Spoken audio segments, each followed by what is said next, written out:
has been undefeated. He's doing a good job. You bet. And right now, let's send you back to the stadium and a game you're enjoying on CBS. Halftime at Texas Stadium with the Cowboys shutting out the Redskins 16-0.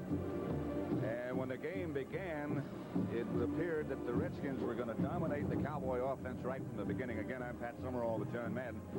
John, I think we've talked so many times and so much has been written about the added dimension that Herschel Walker adds to the Cowboy attack. It's never been more evident. That's what I think, but it's not the obvious thing. You know, I think when they first got Herschel Walker, everyone was thinking about a runner, and then if he runs, who blocks type of thing.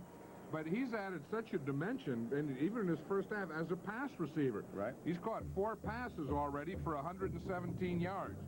And see him from different positions. I mean, you can do things with him. Here we see this first big one that got the Cowboys their first score, but he was positioned out there as a wide receiver when he caught that one. And, of course, we all know that once he catches the ball, he can run like this. With a great speed and, of course, the obvious strength, he is someone that you must always be conscious of where he is located. Well, now here we had the arrow pointing on him here, and he lined up in the backfield. Now, I've always said there's 2 ways you use speed. You use speed straight up the field, or you use speed across the field. That's an example of Herschel Walker using his speed going across the field. Of course, it's also an example of being so big and strong that he's hard to tackle.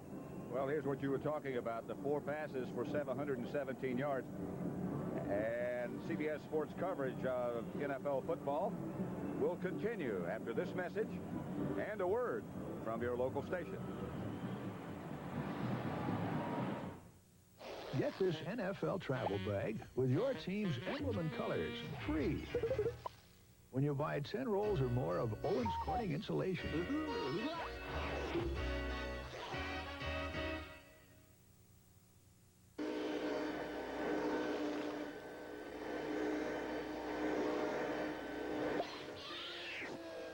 It's time to change your light bulb.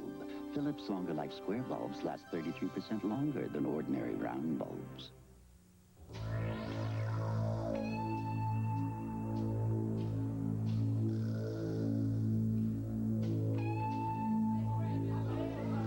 Introducing Wendy's new Big Classic Hamburger. This is the good stuff. The soft Kaiser bun, the fat tomato, this is the good stuff. The fresh toppings, the beef.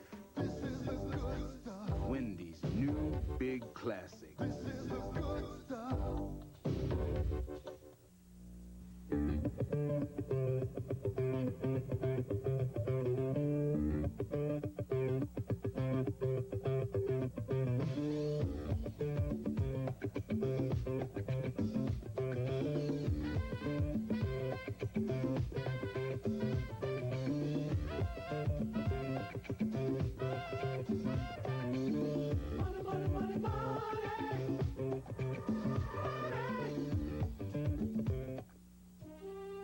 Performance, car makers know that the entire intake system, including this tiny fuel injector, must run clean. That's why, for EPA tests on new cars, Chevron unleaded with high-tech Tetraline is the only choice of 1, 2, 3, all 4 major U.S. car makers. Shouldn't it be your choice, too? For high-tech performance, use Chevron unleaded with high-tech Tetraline. Can one service station have it all? Chevron says yes.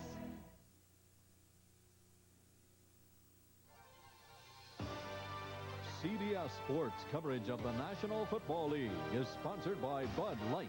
Everything else is just a light. The heartbeat of America, today's Chevrolet.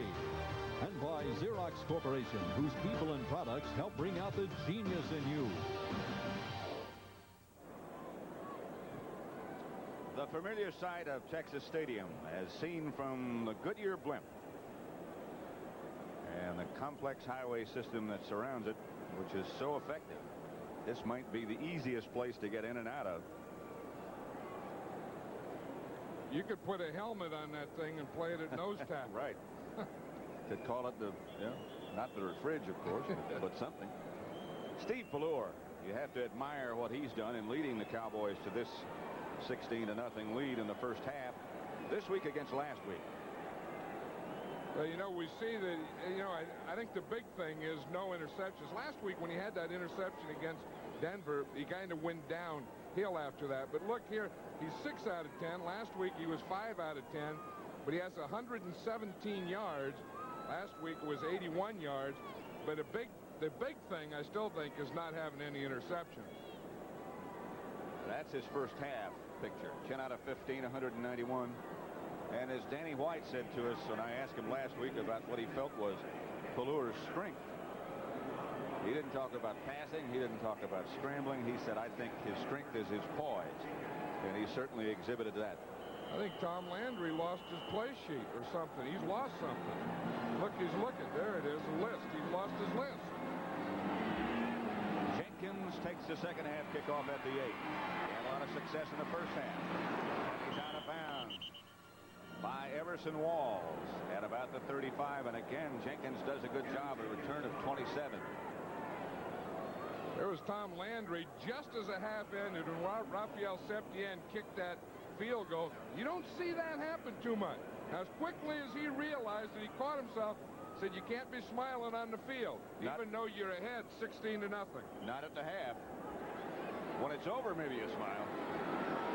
Redskins will start to operate from their own 35. George Rogers behind Jay Schrader. 16-0 Dallas. Fake to Rogers. Schrader hit by Jones. Completes the pass to Clark nevertheless, and it'll be a Redskin first down. Schrader got up and patted hit Jones on the back after he decked him. I'll tell you, Too Tall starts to rush against May. May lets him go on trying to pick up a stunt, and that's the next thing Jay Schrader sees. First down, Redskins. They move up to their own 46. Clark wide left. Monk in the slot. Didier wide right.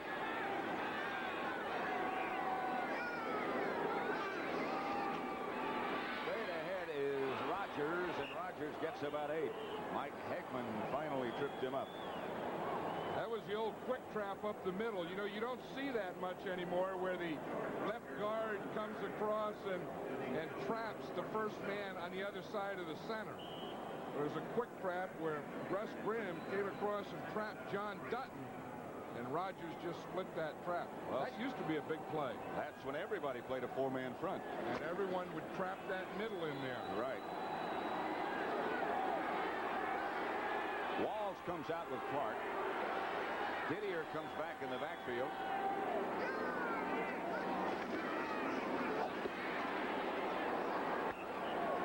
Rogers again straight ahead into Dallas territory. Another Redskin first down before he is stopped by Jeff Rohr. Hey, Jeff Rohr was the outside linebacker in that right side, and he came flying across the line of scrimmage. Came from the outside all the way to the inside. You know, if I told you there's one cowboy that wears an earring, and the only cowboy that's ever worn an earring under Tom Landry, who would you guess it would be? I wouldn't guess it's number 50, but it is. But it is. Schrader back to throw. He's going to be chased by Jeffcoat. And he has to ground it. Now for the latest on the Reagan-Gorbachev talks in Iceland, let's go to CBS News. This is a CBS News special report. Reporting live from Reykjavik, Iceland, here is Dan Rather. And the picture you see is President Reagan and Mikhail Gorbachev breaking up after an extra session. The summit in Iceland going into overtime. An unscheduled session lasting almost 4 hours this afternoon and into the early evening Iceland time. Just now breaking up, Mikhail Gorbachev in the hat which he is prone to wear. President Reagan, as is his wont, hatless. President Reagan leading first this time, which is the protocol. Mikhail Gorbachev going back into what is called here Hufty House, where the meetings have been taking place. An extraordinary situation with this summit as we see Mikhail Gorbachev go back up and watch President Reagan drive away. These two men were to have had their last meeting almost 12 hours ago. They came in this morning, Icelandic time, intending to have their last session of about 2.5 hours. It lasted 3.5 hours. Then they agreed to come back for this later extra overtime session. A top Soviet official said that Gorbachev had offered at the Iceland summit meeting to make deep cuts in strategic, long-range missilery, as we see President Reagan drive away here. Kremlin advisor Georgia Bartov told reporters, quote, "We have made a historic offer of enormous proportions." Now, the American side saw this as a deliberate raising of expectations. However, the American side did acknowledge that some progress is being made. Apparently, what is happening here at Iceland, the best available information is that Mikhail Gorbachev came to President Reagan with a version of what we in America would call of "have I got a deal for you." The deal, the rough outline being deep cuts in strategic long-range missilery, possible elimination of medium-range missiles aimed at Europe if the United States would delay the Star Wars defense package of President Reagan. Now, for almost the last 4 hours, they've been discussing that. We expect to have at least the broad outlines of what, if anything, was agreed to here in Iceland very shortly. Now we return to our regular program.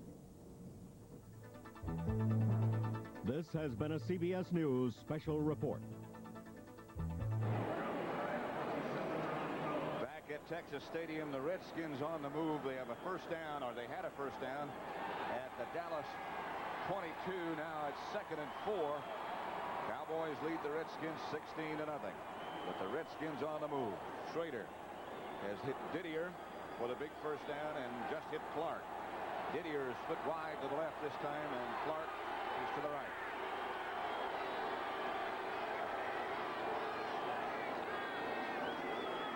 Handoff Rogers. Rogers pounds down to about the 10. That should be enough for another Redskin first down. Mike Heckman made the stop, a gain of 4 for Rogers, and it's just outside the 10, and should be a first.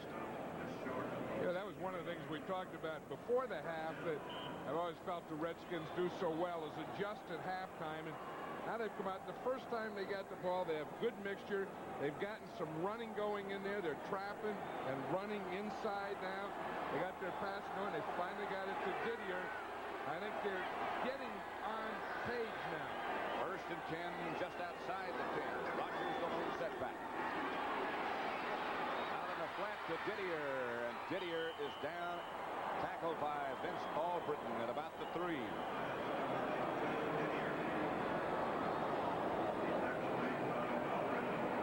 You know, that's one of the big things. You know, last year it seemed like it was blitzing was a big thing. This time it seems to be the crossing patterns, you know, and getting the, you know, the big guy out there, the crossing patterns, and more deep passing this year than we saw last year. And Didier is a big guy, 6'5", 240, 2nd and 2. Redskins go with 3 tight ends. And Rogers is the setback. Didier was the move man. Rogers hit at the line of scrimmage, maybe got a yard. Ed Jones and Randy White. The guy who made that play was Too Tall Jones, because the thing you have to do offensively is you can't allow penetration. The thing on defense, you want to get penetration. Watch 72 right here in front. See, he's right here. He gets penetration, and then the play doesn't have a chance. Watch Too Tall Jones. See him get penetration in there? See, he was 3 yards in the Redskin backfield. 3rd and 1. Rogers deep. Warren in front of him. Rogers. Touchdown. George Rogers from 2 yards out puts the Redskins on the scoreboard. And it's 16-6. You know, I think that's a great example of penetration and no penetration. And the first play, you saw the penetration, and the Redskins couldn't get anything. Now watch this right side of the line here. You get May, you get McKenzie, you get Didier, you get no penetration. And then you take your big back and run them right in behind that. That's pretty good blocking over there. But they had a tackle, a guard, and a tight end. A pretty good drive. Mosley for the extra point. And he missed it. Mosley wide left with the extra point. Oh, these are days of misery. Here's the touchdown again.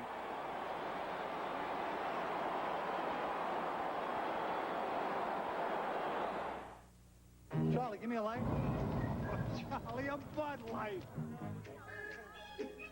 If you just ask for a light beer, you never know what you'll get.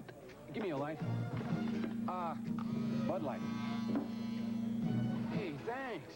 So if you want the less filling light beer with the first name and taste, don't just ask for a light beer. Can I have a light? Bud Light. Bud Light. Because everything else is just a light. You're far from home, far from everything you know, but you're not alone. You're an American Express card member, and now that membership includes a new service. Announcing Global Assist. Now you can get medical and legal help in the U.S. and the world with one call, toll-free, 24 hours a day. Hello, American Express. Just one more reason to have the American Express card, or to get one. When we want to work up a sweat, nothing works like this full-size Chevy pickup. It's got the muscle of a fuel injector 350 V8. And it's available in every full-size Chevy. It's got the strength of girder beam front suspension. Where? Oh, there. Plus, double wall construction. So when you need a tough working partner, nothing works like a Chevy truck. Nothing. Yeah? Yeah. Right? Thanksgiving Day 1974 provided an unlikely hero in this fierce rivalry as Clint Longley came off the bench to lead Dallas to a come-from-behind victory with this 50-yard bomb to Drew Pearson with 28 seconds left in the game. Well, I'll never forget that day. George Allen was on the sideline, didn't know who Clint Longley was, asking people, what is a Longley? I'll tell you, and George never forgot that play. I remember talking to George after that game, and he said, we had the right defense. We had that guy doubled. Yeah, we had him inside out. He said, what more can you ask for? Having him double, and that's the guy they throw to. Here's Steve Cox to kick off. And it's aimed at Robert Levette, 2 yards deep in the end zone, and he will remain there. They'll bring it out to the 20. Next week, as we approach the halfway mark of this season, the 67th NFL season, the Cowboys will visit Philadelphia. That won't be a friendly visit. Chicago, Minnesota, St. Louis, Washington, Green Bay at Cleveland. And then John and I make the trek to Seattle. The Giants will be there against the Seahawks. Today we're at Texas Stadium. 16-6. The Cowboys lead the Redskins, the unbeaten Redskins. Renfro is the move man, splits wide to the left. Newsom and Dorsett on the Cowboys' first series of the second half. Dorsett was the intended receiver. Calvin Daniels was involved in the pass coverage. Pallure just overthrew it. Cardinals looking for their first win against Tampa Bay. Yeah, and that jet score was surprising. You know, they're doing that with their starting quarterback, O'Brien, out. They got another Irish guy in there, Ryan. Ryan replaces O'Brien. And they have Richard Todd now backing him up. Second down and 10 for the Cowboys. Dorsett over to the sideline and Herschel Walker in his place. Renfro left, Tony Hill right.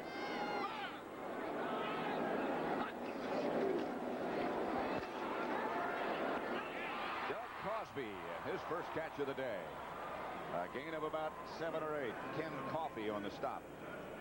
That's one of the things that the Cowboys really haven't been doing, is using Crosby much in the pass offense this year.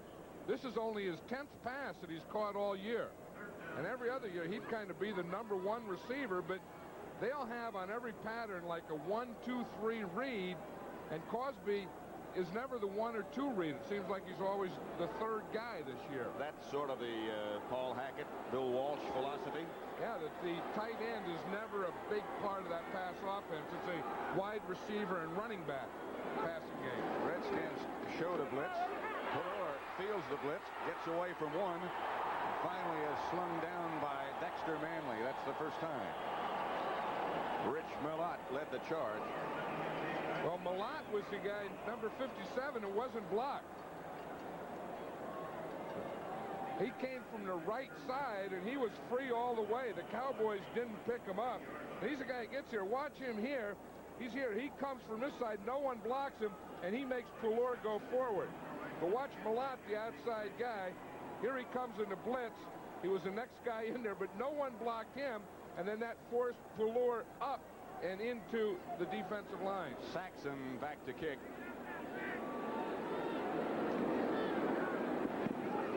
Doesn't get it all. Jenkins will field it at his own 31. Cowboys down in a hurry. Jenkins gets away from a bunch, and Jeff Rohr takes him down. The Redskins will have it in pretty good shape.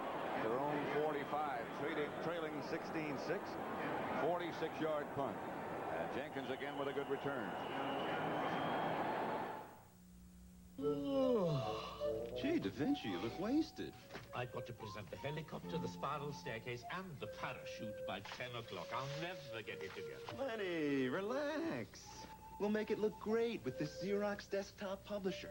The workstation lets you create graphics and mix them with words. Then the laser printer prints everything out laser perfect. Eat your heart out, Gutenberg. Desktop publishing from Team Xerox. It brings out the genius in you. You know me. When feeding time rolls around, the bears recognize me immediately. But no one else does. So I carry the American Express card. Because the only other way to get attention is to take along these animals. Fish! Again! To apply for the card, look for an application and take one. The American Express card. Don't leave home without it. Ho, ho, fellas, ho. Being an all-round cowboy isn't always a case of throwing a perfect loop. Sometimes it's a sack of potatoes. And when you're ready for a second opinion, whoosh, head for the beer brewed natural as a mountain stream for a taste as smooth as its name. Whoosh. Well, that was really good. Want some more? Sure. Head for Bush beer. Head for the mountains. The Giants' sack and destroy defense must defuse Seattle's dynamic Craig DeLargent connection. Doubleheader action starts with the NFL today, next Sunday on CBS Sports. Dexter Manley. Hi, Glenda. Derek. Dexter. Dallas. Hello, everybody. Dexter will shake a hand and say hello, won't he? Well, when you break a record and, you know, you're a rush man and you pride yourself in being a pass rusher and you break a record, you got a lot of people to say hello to. With that last sack, Dexter breaks Dyron Talbert, all-time Redskin record for sacks. So he's got reason to be happy, except that they're behind by 10. Here's the handoff to Rogers over the left side, and he batters for about 5.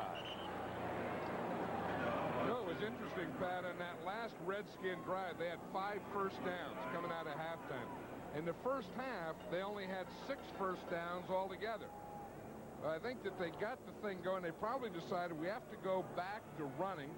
We want to work the inside of that defense and then work the ball around passing, try and get it to guys like Didier and so on.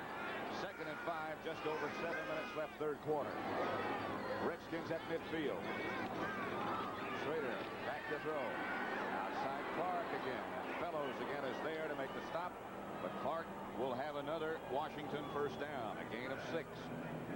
And there was a question yesterday as to whether Ron Fellows would be playing today. Tom Landry thought he had the flu. And when they went and checked it out, he had fluid on his knee. He didn't practice. They found out that, you know, I guess the fluid got off the knee a little, so he's okay today, and it doesn't look like it's bothering him. Didier goes out wide to the left, and Downs goes out there with him. That's his Clark in motion. First down, Redskins at the Cowboy 45.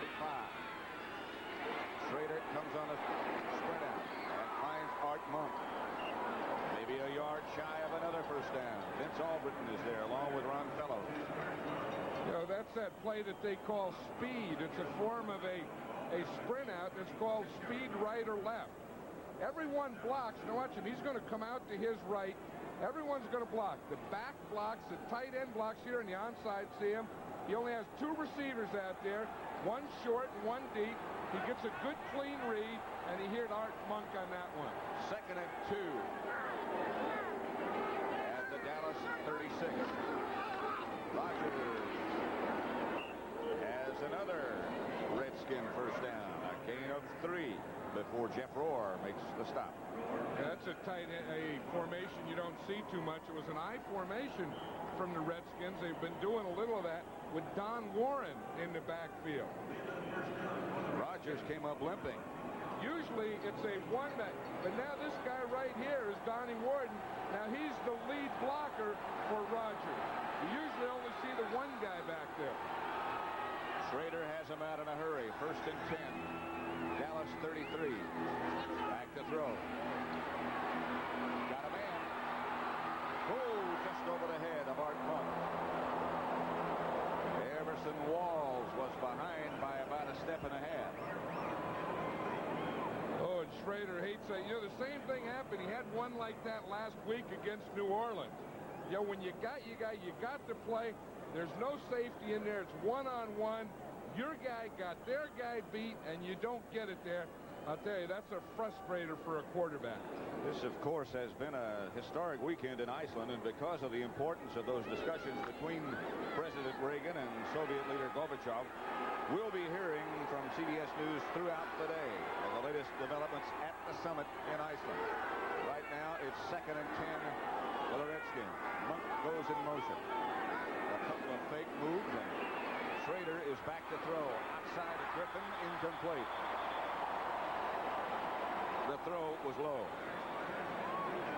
I think Schrader got so upset at himself by having Monk open on the touchdown that showed on that play.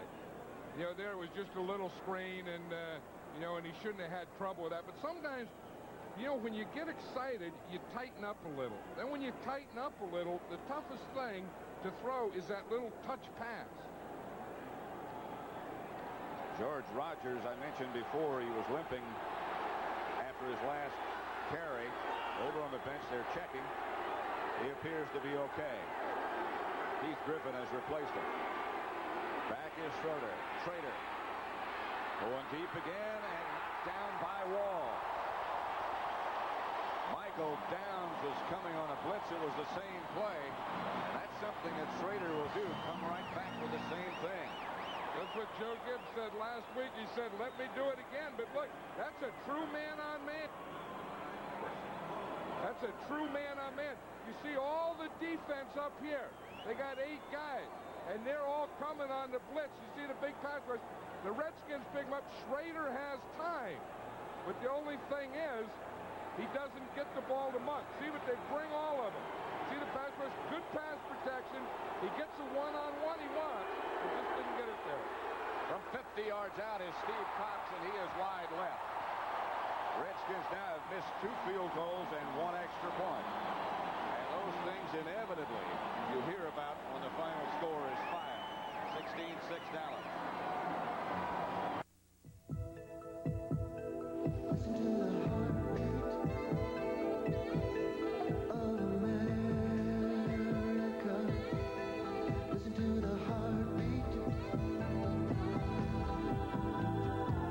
Time for a change. Put yourself in today's Chevy Cavalier and listen to your heartbeat.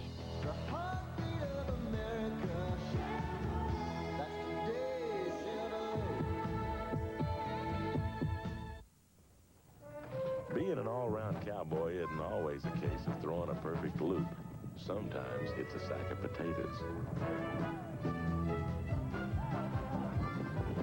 And when you're ready for a second opinion, head for the beer brewed natural as a mountain stream for a taste as smooth as its name. Well, that was really good. Want some more? Sure. Head for Bush Beer. Head for the mountains. Nowadays, when it comes to telecommunications, there's a great deal of confusion. With so many different products and services available, it's a real problem knowing what's just right for your company. Well, we have a way to end that confusion and solve those problems. We can help custom tailor an entire telecommunications system to your company's exact needs. No, GTE. Saturday, the Hawkeyes of Iowa take on the driving force of Jim Harbaugh and the Michigan Wolverines. It's a bout of the Big Ten's best next Saturday on CBS Sports. That's next Saturday at 2:30 Eastern Time live. The 10th-ranked Iowa Hawkeyes against number 4 Michigan. Hayden Fry against Bo Schembechler. 2:30. Right now we're at Texas Stadium where, with 4:37 left third quarter, Cowboys are up 16-6.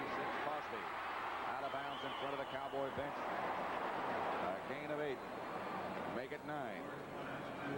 Crosby's second, excuse me. Right on that third down play that we looked at for the Redskins, we saw this, that the Redskins really had pretty good protection against the blitz. The Cowboys went on the all-out blitz, which leaves you man-to-man. Monk had won the play before, but Everson Walls won that one. That was great pass defense. He had Monk all over the field, guarded him, and knocked the ball down. Second and short. 1. Newsom and Dorsett are behind Steve Pallure. Now they move. Redskins showed us blitz. Newsom showed us Dallas first down. Olkowitz tripped him up. The Redskins are very proud, as is Joe Gibbs, as he should be, of the fact that they are 5-0 and the fact that they have not made many mistakes. But today, that has not been the case, and that's the primary reason they're behind. Well, you know, they missed the field goals. Then those penalties were big ones. Remember, they had a couple of good kickoff returns that were called back. Right. And, of course, that big pass interference early in the game. That's what got the Cowboys out of the hole early. Pallure back to Dorsett. And he is hit down just outside the 45. A gain of only 1 by Charles Mann.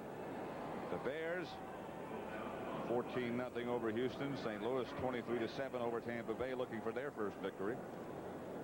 Cleveland and Atlanta. Boy, they have surprised a lot of people. 20-7 over the Rams.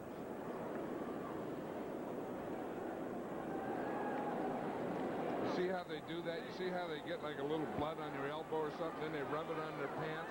Then it looks, tough game. I had blood all over me. Blood all over me. Second and 9, and Pallure drops to throw. It's picked off by Barry Wilburn. Wilburn is down at the Dallas 40, and the Redskins will operate in good shape. Mike Sherrard was the intended receiver. Well, they went to Wilburn. They went to the well one too many times. I'll tell you, that was a hook, and I think they waited a little too long, and Wilburn jumped on it. 3:01 left third quarter. Dallas on top by 10. The Redskins have it in good shape.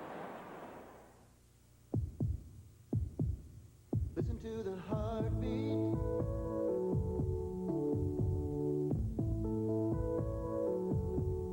Listen to the heartbeat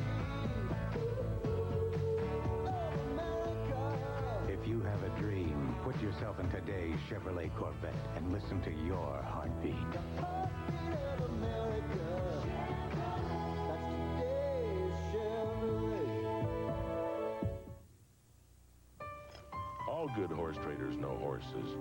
The best ones know cowboys, too. He needs a little work, but the price is firm. He's worth it, but I'm a little short. Just pay me half now, and if I don't hear from you, he knows his way home. Bush. Head for the beer brewed natural as a mountain stream, for a taste as smooth as its name. Bush. Head for Bush beer. Head for the mountains. John Houseman for the investment firm of Smith Barney. This gentleman just wiped me out with a roll of the dice. But when it comes to real investing, with real money, consider Smith Barney. Where wiser heads than mine scrutinize every possibility, because good investments don't happen by chance. Smith Barney. They make money the old-fashioned way. They earn it.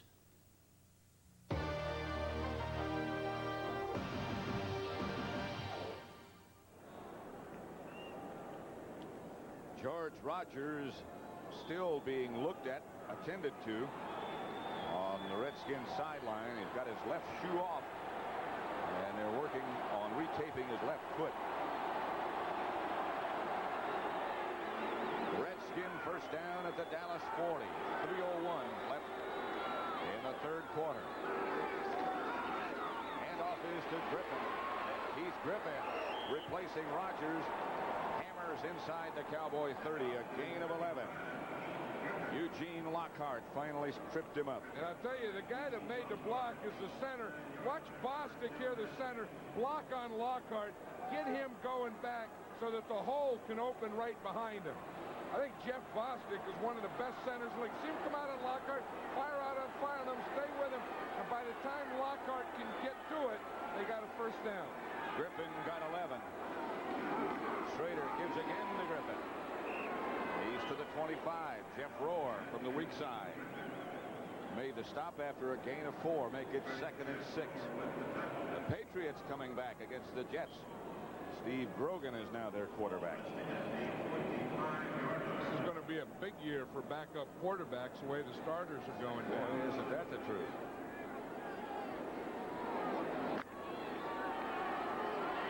Second down and 6 Redskins. Less than 2 minutes left in the third quarter.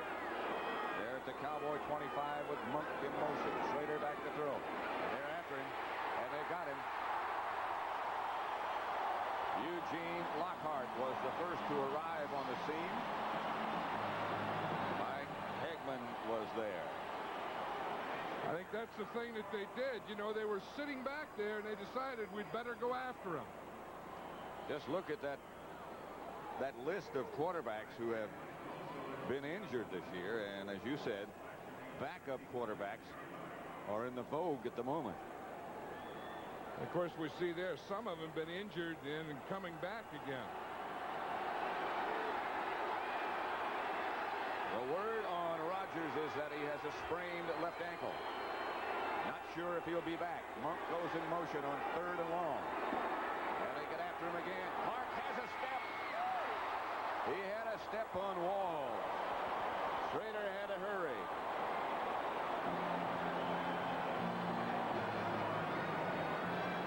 I'll tell you, that's the second one. He had Monk earlier here. Gary Clark is out here man-to-man on Everson Walls. And we see here he has him beaten by a couple of steps, and the ball is just outside his reach. You know, the Redskins have just been an inch off here and an inch off there all day. I think that's the type of thing that Clark, I've always thought you don't leave your feet on those things. You have to run through them. Steve Cox is late getting out because he had to change shoes. He thought he was going to punt, and now he's going to field goal from 51 yards away. That one is off to the left again. And tough day. Now for the latest on the Reagan-Gorbachev talks, let's go to Dan Rather.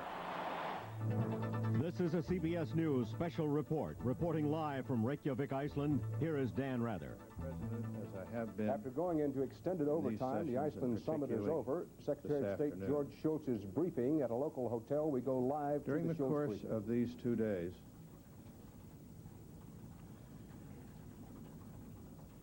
Extremely important potential agreements were reached to reduce, in the first instance, strategic arms in half, to deal effectively with intermediate range missiles, although we didn't finally have the opportunity to come to grips with it, probably to work out something satisfactory about nuclear testing. A satisfactory manner of addressing regional issues, humanitarian concerns, and a variety of bilateral matters, and a tremendous amount of headway in the issues in space and defense involving the ABM Treaty. Throughout all of this, the President was constructive in reaching out and using his creativity and ingenuity to find these very sweeping and substantial and important agreements.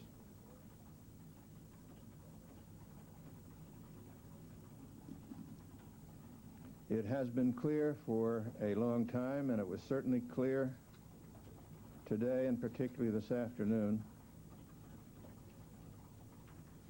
the importance the Soviet leader attaches to the Strategic Defense Initiative. And I think it was quite apparent that at least a key reason why it was possible to reach such sweeping potential agreements was the very fact of SDI's vigorous presence.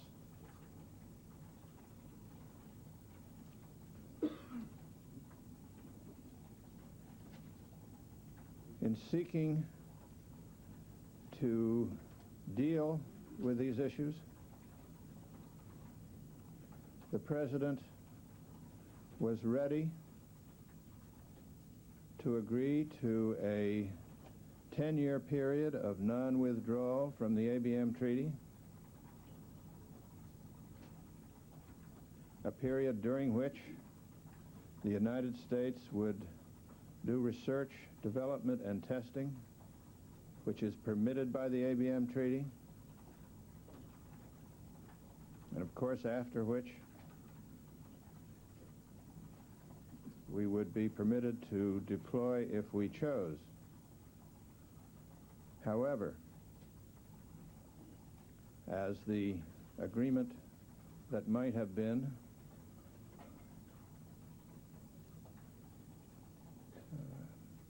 said, during this 10-year period,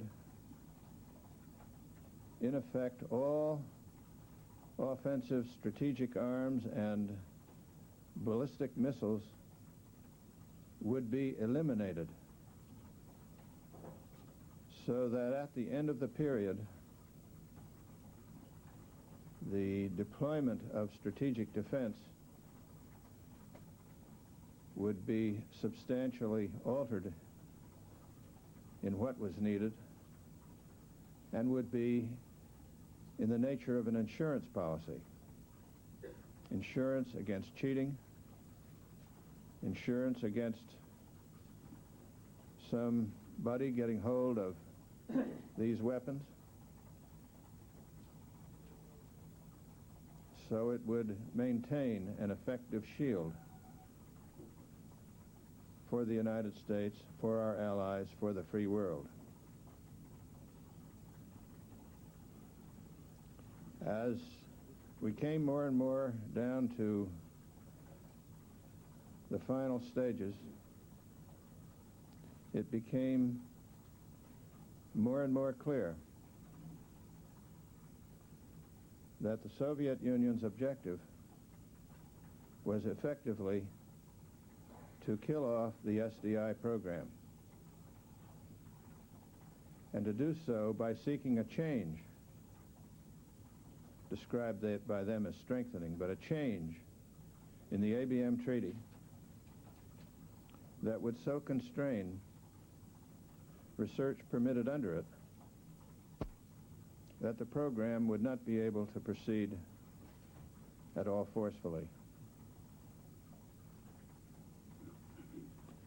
The President, hard as he had worked for this extraordinary range and importance of agreements, simply would not turn away from the basic security interests of the United States, our allies, and the free world by abandoning this essential defensive program. he had to bear in mind, and did bear in mind, that not only is the existence of the Strategic Defense Program a key reason why we were able potentially to reach these agreements, but undoubtedly its continued existence and potential would be the kind of program you need in the picture to ensure yourself that the agreements reached would be effectively carried out. And so, in the end, with great reluctance, the President, having worked so hard, creatively and constructively, for these potentially tremendous achievements, simply had to refuse to compromise the security of the U.S., of our allies, and freedom by abandoning the shield that has held in front of freedom.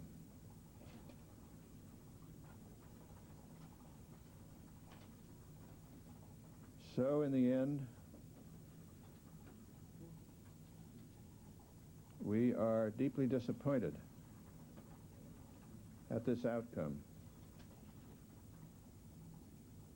Although I think it is important to recognize how effectively and constructively and hard the President worked, and how much he achieved, potentially. How ready he was to go absolutely the last, not just the last mile, but as you can see from what I've told you, quite a long distance to try to bring into being these potentially very significant agreements. But he could not allow the essential ingredient to be destroyed in the process, and would not do so. Questions? Sir, you said you were not able to succeed on SDI. Did you succeed on any arms agreement? Everything that was discussed here was discussed to a degree, you might say, in relation to the other parts. Although obviously many of the things that we're doing go on, and of course we will return to Geneva, as I assume they will, and the things that were talked about here, I presume, will be seen in the Geneva talks and in the other talks where we meet with the Soviet Union. And we will continue to strive in every way we can to have a constructive relationship, and one that is able to resolve these problems. But we will never do so at the expense of the security of the United States and our allies. Did you say, just to be clear, that you had within your grasp the possibility of eliminating all offensive missiles within a 10-year period if there had been that ultimate final concession by the President on SDI? Is that correct? That is not the way I think we must think about it. Because while we had set out many sweeping and potentially very significant things, if they only came to pass as a result of scuttling the SDI program, then you had to ask yourself if they would really come to pass after all, after the SDI program was gone. Secretary of State George Shultz, live as part of this CBS News special report, live from the White House briefing room here in Iceland. The Secretary of State saying that the two-day Iceland summit, which went into extended overtime today, concluded with, and these are the words of the Secretary of State of the United States, concluded with extremely important potential agreements. Secretary Shultz described these as sweeping, important, and substantial potential agreements on a wide range of issues centering on arms control and reduction of nuclear weapons. Now, among other things, Shultz announced at the conclusion of the summit talks are now over, that a potential agreement had been reached for reducing by as much as half all the long-range intercontinental ballistic missiles, potential agreement on substantial reductions, he never used the word elimination, substantial reductions in intermediate-range missiles, also said that the two leaders agreed on ways, and I quote him now, to deal effectively with intermediate-range missiles, as well as, Secretary of State Shultz says, made progress toward an agreement on limiting underground nuclear tests. Shultz described all of these as potential agreements. He described the President and Mikhail Gorbachev as being very close to actually reaching some agreements at this summit, but said in the end that the Soviets, and this was the Secretary of State's description, that Soviets wanted too much out of the Star Wars defense of the United States. No discussion yet of any additional full-scale summits in the future. Dan Rather for CBS News in Iceland. Now back to the football games. This has been a CBS News special report.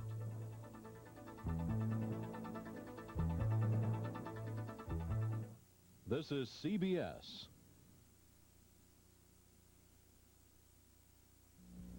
In New York, the nation's Big Apple, the word around town is German. Beck's, the #1 imported German beer in New York.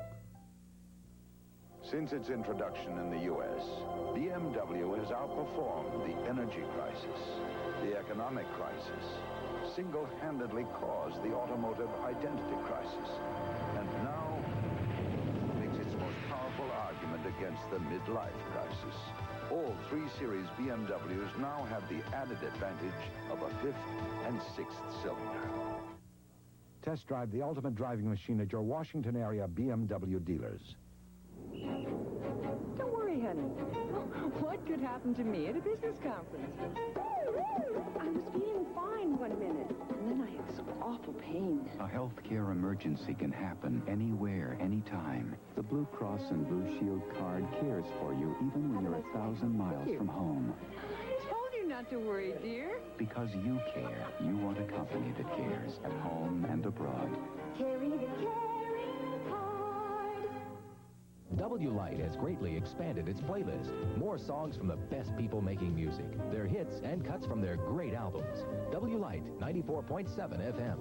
In San Francisco, the city where people leave their hearts, the word around town is German. Beck's. Beck's, the #1 imported German beer in San Francisco. A complete football wrap-up tonight at 11. CBS Sports coverage of the National Football League is sponsored by Subaru and the Subaru XT, the Sport Magazine Super Bowl MVP Award. Bud Light, everything else is just a light. And by the American Express card. Don't leave home without it.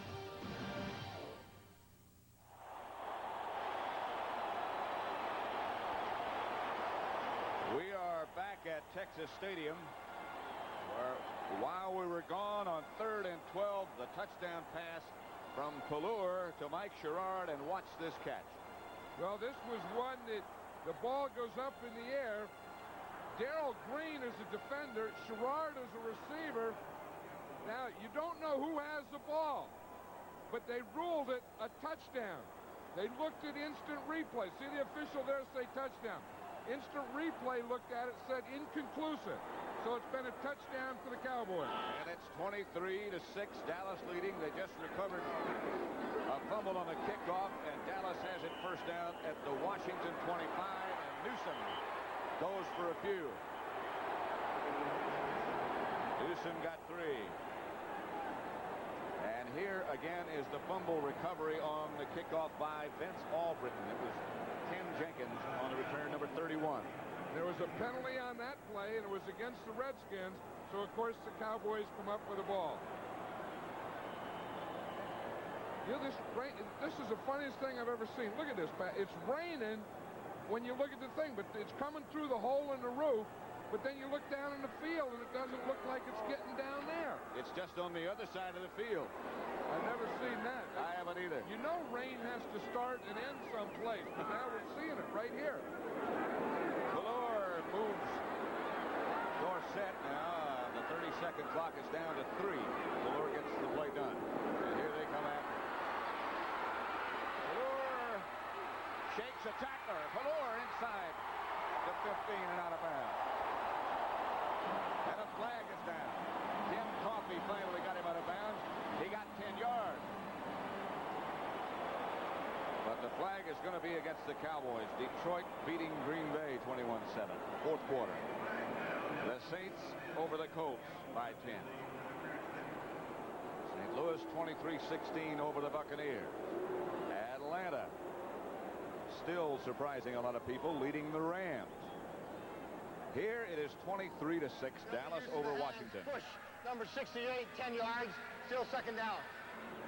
A push is called against offensive right guard Crawford Kerr. Crawford Kerr is used to pushing things. You know, he's the guy that gets in shape by pushing trucks.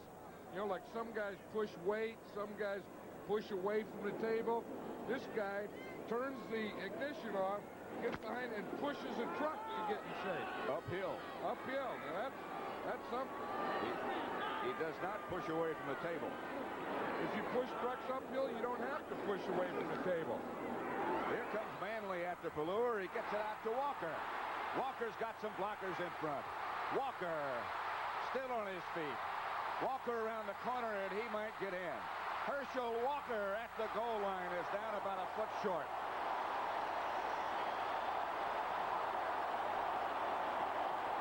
A gain of 27 out of what looked like it had to be a sack. I'll tell you, the way Steve Pallure is playing today, Danny White's going to have a tough time getting back. It was a great run by Herschel Walker. But watch what Pallure has to do to get rid of the ball. Manley breaks free. Manley has him. He gets the ball off to Walker. Then, of course, you get the ball to this big guy in the open field. You know that it's a job to get him down. Look, he runs around, by, and through Redskin tacklers, or would-be Redskin tacklers. And a crushing block by Tom Rafferty. Got it all started. Newsom and Walker behind Pallure. That's Crosby in motion. Walker, touchdown.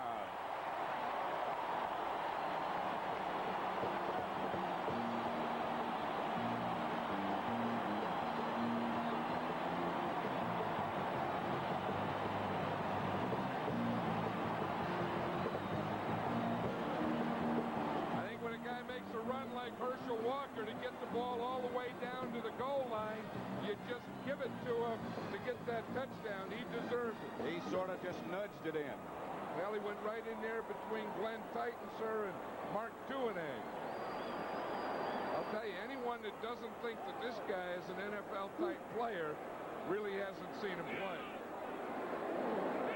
Well, we've seen him 2 weeks in a row. Last week, he was pretty well stifled. But today, it's been different. 10:26 left to play. It's the Cowboys on top, 30-6.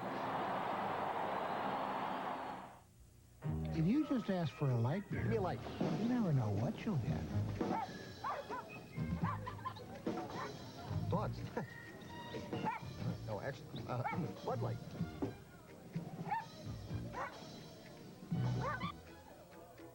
So if you want the less filling light beer with the first name and taste, ask for Bud Light. Yours? No. Because everything else Give me a light. Showtime is just a light. It's your money, son. But if you want my advice, buy another Subaru. Sure, Dad. I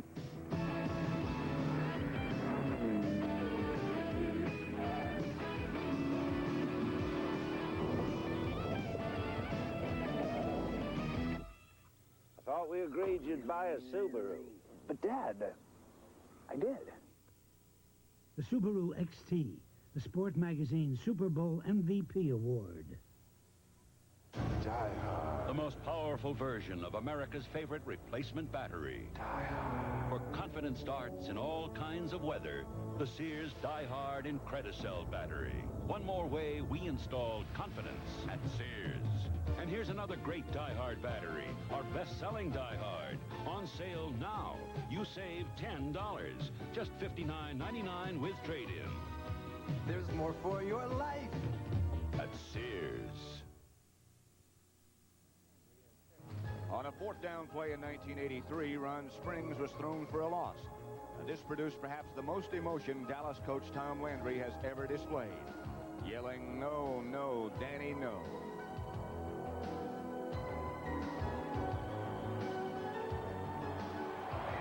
And we're back at Texas Stadium one more time, and he hasn't said no, no too many times today.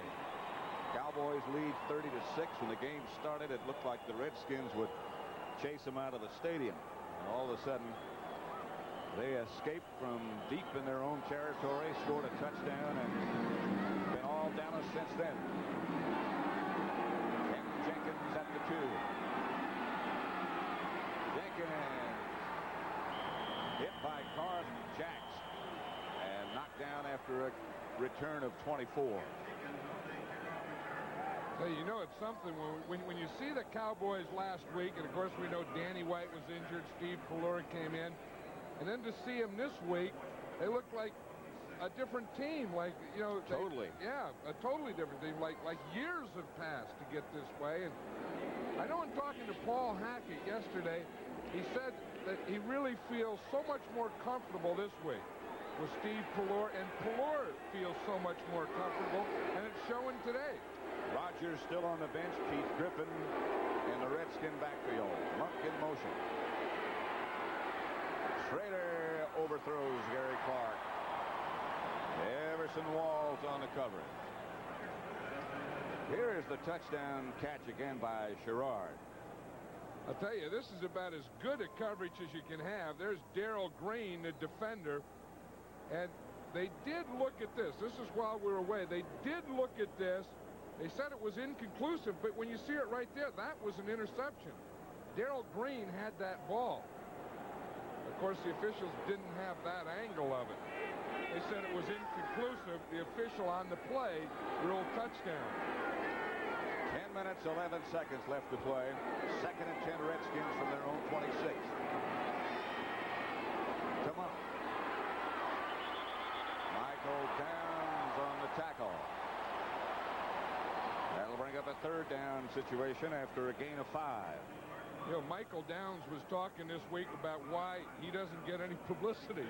He said he's from Dallas. His high schools never had him back. They never had a Michael Downs Day. And, you know, he's the leader of the defense now. They always talk about Everson Walls. And he was saying, what have I done? You know, it must be my personality, but I never get acknowledged for anything. Well, he deserves it. He sure does. He's been a solid player back there since he's been a free agent rookie. On 3rd down. Rader gets it out to Clark. Beg your pardon, not Clark.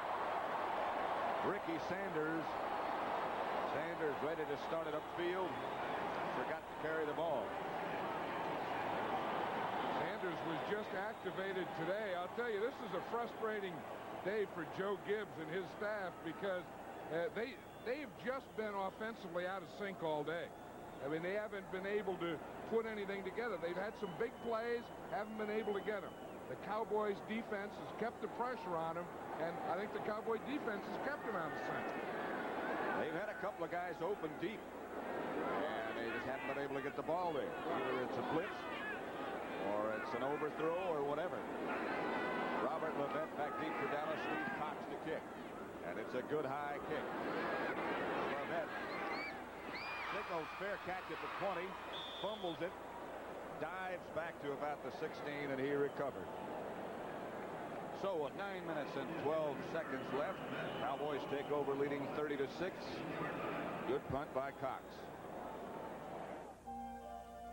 Harry, turn off the lights. Now there's a much more thoughtful way to record your thoughts. The new Lanier Pocket Protege.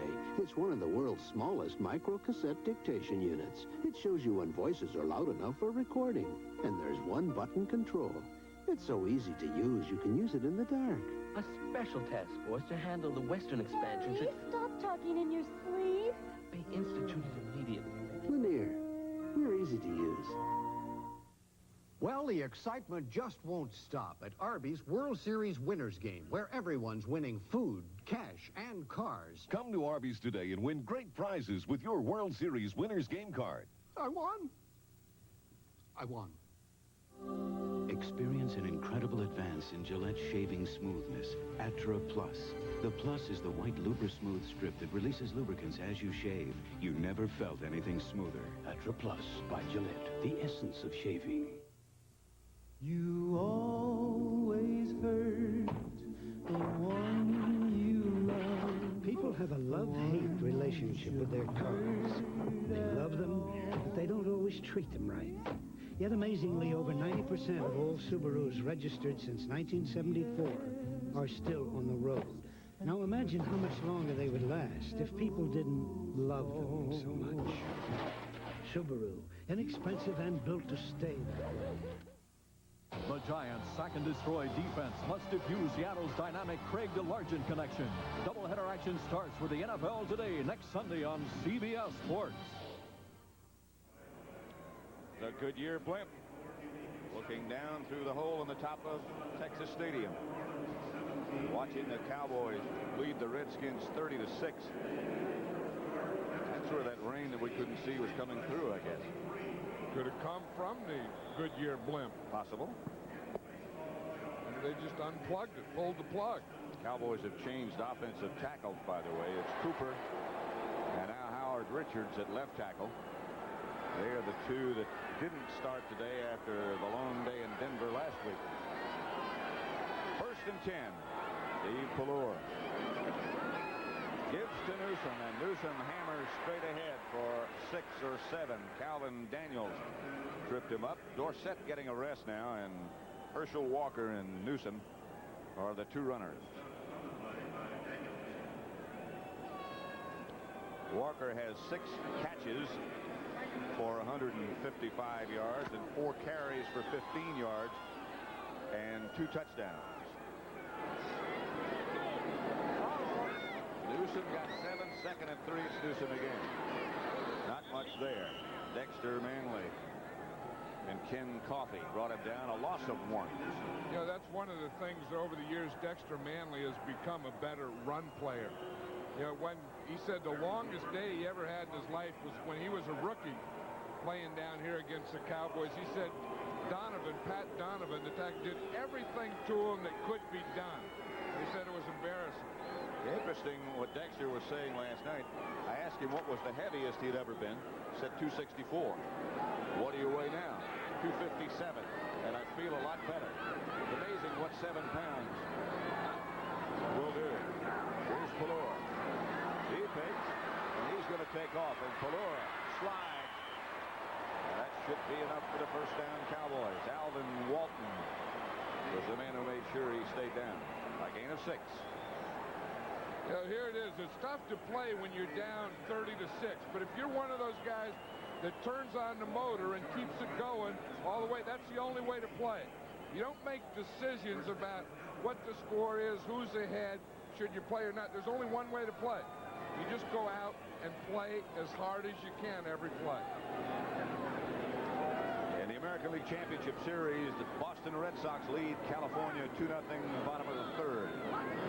On 1st down, Pallure is going to throw if he has time. He gets it out to Newsom. And Newsom breaks a tackle and steps out of bounds.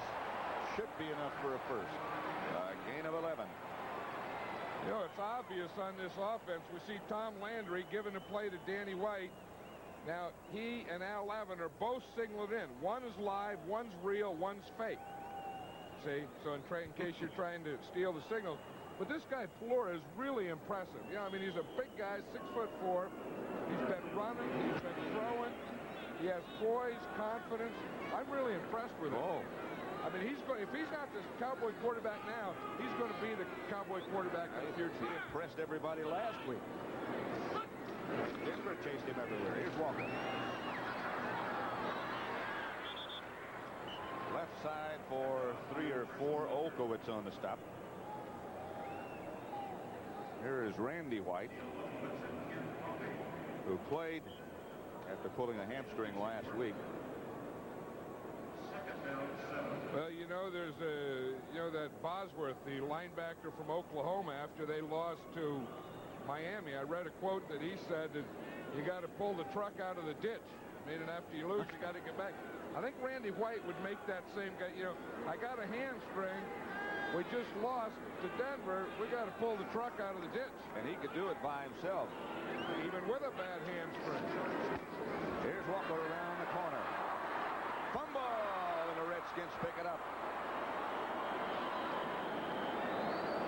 Dean Hamill made the recovery. Darrell Green made the hit that caused the fumble. 30-6 Dallas over Washington with 6 minutes, 12 seconds left to play.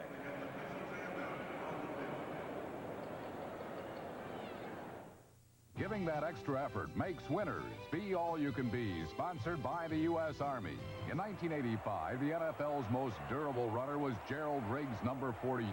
Riggs rolled up 1,700 yards on nearly 400 carries. Astonishing statistics when you consider how much pounding this hard-driving runner absorbs in a game. By consistently exhibiting second effort, Gerald Riggs set an Atlanta Falcons single-season rushing record in 1985, proving that he is the best he can be. Apache.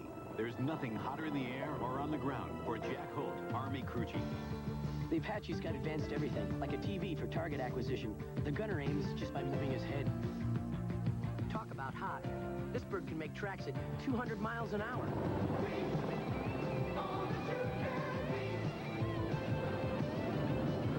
Now that's cool. No, that's hot.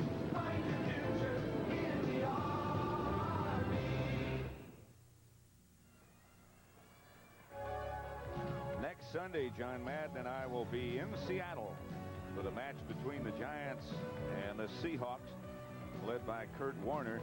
We don't get to see much of Seattle, but they have pretty much the basic philosophy that the Giants do. Lawrence Taylor and company will be there. The Seahawks play good defense, as do the Giants, and they both believe you should run the ball. I'll tell you, I've seen enough of them. I know when I was coaching, I hated to go to Seattle. I hated to play inside in that dome up there. You couldn't hear, you couldn't do this, you couldn't do that. I don't think I ever won a game up there. You know, John, and I've been doing NFL games for CBS for 25 years. I've never done a game in Seattle, a football game. This will be a first next Sunday. You'll show me where to go, right? Yeah. Let's watch that fumble again. You know what happens? He's looking to the inside. Watch Darrell Green come from the outside and make the hit. See, he's looking inside right there. Darrell Green comes in low, hits him right on the knee, and pop, the ball pops out. That's the way you must tackle Herschel Walker. Monk is man in motion. Schrader back to throw. Pass Monk. Monk drops.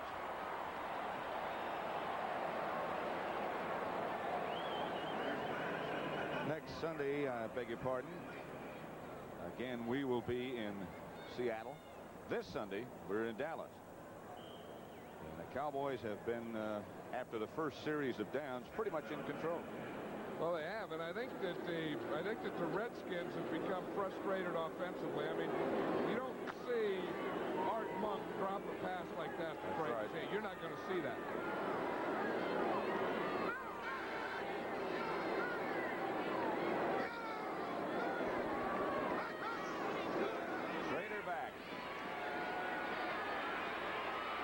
By Smirek, chased by White, down by Jeffcoat. 4 sacks on Jay Schrader.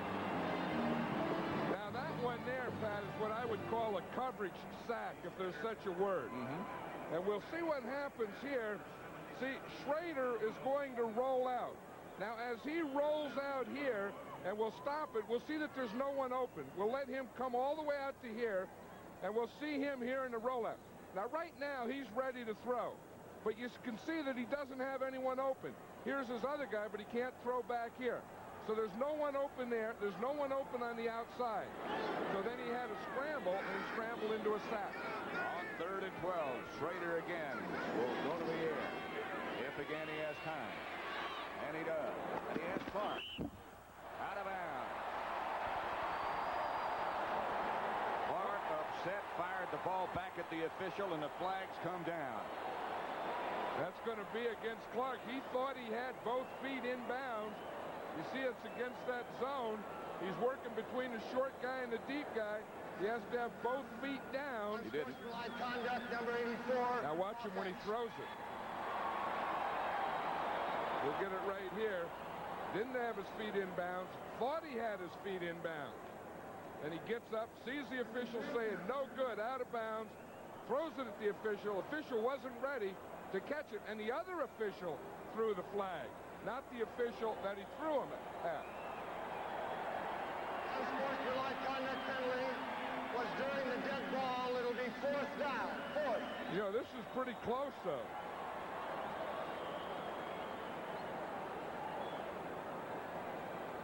I don't know. You know, he has to have control Right, in both right. feet in bounds. And he's got to have them both down, too. I'm not sure. And, of course, the ball has to be in bounds. That's inconclusive, I think. It was a heck of a catch, though. But anyway, he didn't get the catch, and he got a 15-yard penalty. And that's kind of been the type of day it's been for the Redskins. I'm sure the most surprised guy is Gary Clark, because he's one of those quiet, reserve type who never says anything. I think the official was probably surprised when he threw the ball at him, too, don't you? Here's Cox. It's off a high kick to Levette at the 10. Shook away from one man and then retreated and was caught by Angelo Snipes, number 59. You know what I wonder, what would have been interesting had the officials in the booth said that that was a legal catch. Then I wonder if they would have also taken the penalty away. I doubt it. I don't see how they could. It was still unsportsmanlike conduct, which is what they call. That doesn't change that. Walton shaken up and being helped off the field now. Let's see if we can see how he got hurt. Alvin Walton is one of those players that the Redskins feel is going to be one of their top players. He's only a rookie defensive back. We can see it, his knee got, I think, caught there and bent over. See him grab his left knee. And then someone fell on top of him after that. Valor. It's to Herschel Walker.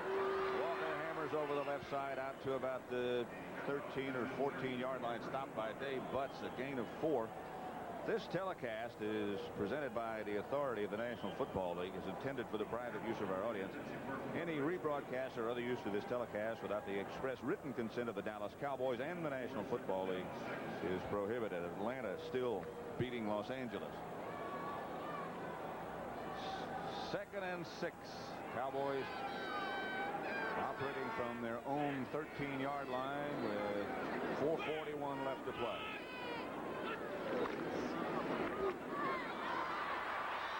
Walker again. Close to a first down before Rich Malott. We'll go back and look at that Clark play again on the sideline. We see here the replay people did look at it and they said it was inconclusive. But he has the ball, and I don't know if both feet touched down or not. It's hard to tell if his right foot got down or not. Yeah. It looks like both toes are on it right there, though. Watch it at this angle. I agree with I think both toes are in, and he had the ball. I agree with their judgment, however. It's inconclusive. Walker did get the first down on the previous play. That time he lost maybe a yard. Olkowitz again on the tackle.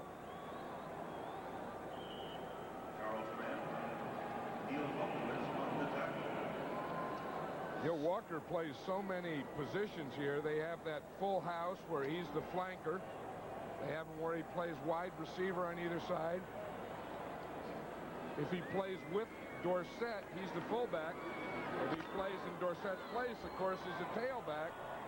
And how he learns all that stuff, I'm not sure. Well, I think that's another tribute to the man. For the fact that he hasn't been to training camp or didn't spend much time in training camp, the clock ran out, it took too much time, and the fact that he has been able to absorb all that. Well, I think he's one of those guys that as a coach you like to spend time with because he's so enthusiastic about it. You know, the coaches were telling us last week that, you know, he's there, he sits in the front row of every meeting, he writes down everything that's said, he gets there 10 minutes before the meeting starts, he's the first guy in the room, and when you got that type of attitude, and of course that type of ability, that's the guy you like to coach. All that, and he's 6'1" and 228. And runs faster than most people in the world. Fuller retreats quickly, steps up into the pocket, trying to buy some time. Gets it out to Mike Sherrard, and he's out of bounds by Barry Wilburn. Fuller, I think, has more mobility than anybody thought he had. He has more mobility than most quarterbacks in this league, and then the big thing is after he uses the mobility, he has a zip on the ball, and he throws the ball harder. I know we were talking last night about how it's taken the receivers a little time to adjust because, as you see there, he throws a harder ball than Danny White. He has more zip, and the receivers, they felt this week really got a better feel of Fuller. 3rd and 4. Redskins coming on a blitz, and Walker coming on a draw play, and he will get close to first down yardage. Good call. Vernon Dean made the stop. Walker got 6. Well, it was a good call because what they did is they're going to have the blitz here. They got the blitz here, and they just pop right through here. I think that the Redskins were expecting a pass. You see the blitzers come up. They're going to hit right up the middle. They get a trap. They trap the blitzer, and then that was all Walker needed to get through there for the first down. But that's not a bad play. You know, that's the old split 6 blitz where you blitz in the center guard gap, and a trap has always been a great play against that. We get the 2-minute notification with the Cowboys leading the Redskins 30-6. Listen, yeah, Doc, I think she's ready. Okay, I'll be right over. In Markesan, Wisconsin, when a patient can't get to Dr. Lippert's office, Dr. Lippert brings his office to his patients. Daddy, where is he? And the office he relies on, a Subaru wagon. So happily on this night, Dr. Lippert delivered a healthy 72-pound cat.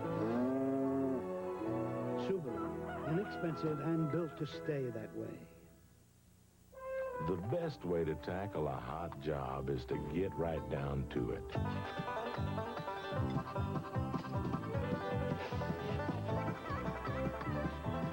And when you can stand tall, you head for the mountains. Whoosh. Head for the beer brewed natural as a mountain stream, for a taste as smooth as its name. Whoosh.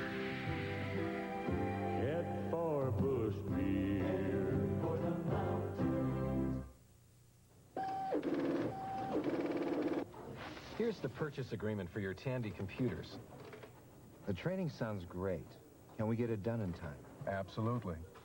The schedule we've designed for your people includes courses for each department with hands-on training and specialized software instruction.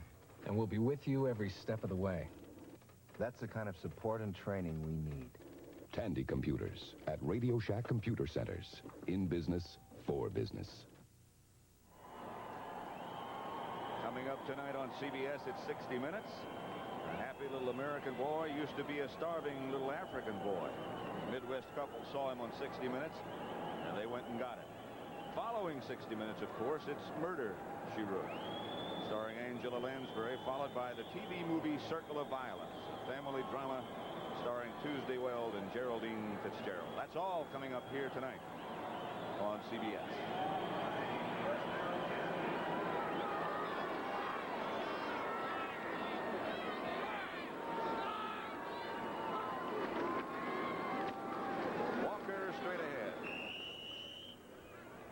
unusual circumstance for that last first Well, down. it was. You know, they had to blitz, and the trap was a good play. And I think they meant to block like this and then trap here. But they also pulled this guard. So the guards crossed against the blitz, and then they just got in there. But watch, both guards almost collide right there. Watch right there. There's all three of them.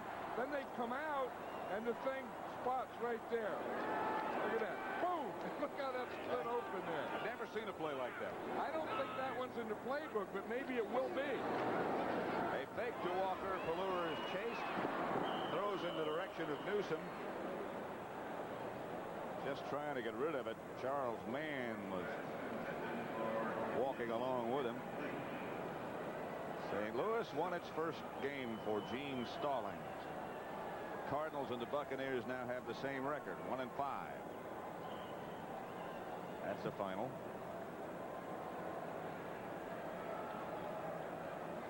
Here it would appear as the way the standings will look. Redskins 5-1. The Giants, who play later, 4-1. Dallas moves to 4-2. Giants play Philadelphia. Eagles are 2-3, and the Cardinals now 1-5. They're down 7. Pelluer back to throw. Outside intended for Newsom. Incomplete. No flags. They'll have to punt. Well, then going into today's games, there were 3 undefeated teams, right? Now there's one less. Looks like the other two, of course, being the Chicago Bears and the Denver Broncos. And the Bears are in a struggle now with Houston. It's 14-7.